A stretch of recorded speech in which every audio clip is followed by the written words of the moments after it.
Don't always eat white trotters when you buy prawns in the future. You must try this garlic vermicelli prawns. It's delicious.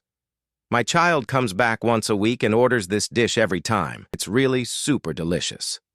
First, prepare a pound of fresh prawns. Remove the heads and shells, but keep the tails.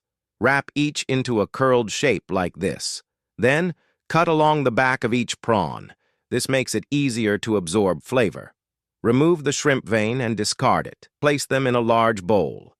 Add some water to wash off any dirt or impurities. After washing, dry them and arrange on a plate.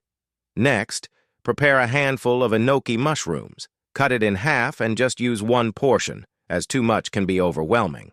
Remove the root and discard it. Tear the mushrooms into smaller pieces and set them on a plate. Now prepare an onion. Cut it in half, then slice it into thin strips and place on a plate. Then, prepare plenty of garlic. Chop it finely into minced garlic. Prepare a few millet chili peppers. Slice them into circles, then chop slightly and place in a bowl. Pour hot oil over the garlic and chili to bring out the aroma. Stir well with chopsticks.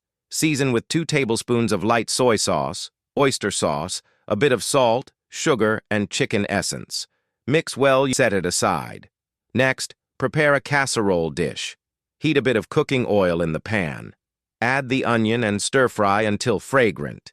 Then, add the enoki mushrooms. Add the soaked vermicelli next. Finally, lay the prawns on top. Pour the garlic sauce over the prawns and spread it evenly using a spoon. Add 2 more tablespoons of light soy sauce and a little water along the edge of the pan. Cover with a lid and cook for 5 minutes. Open the lid. Wow, it smells amazing. Sprinkle with chopped green onion. The delicious dish is ready to serve, and the vermicelli and enoki mushrooms have absorbed all the flavorful soup. If you like this kind of dish, you must give it a try. It's seriously savory and delicious.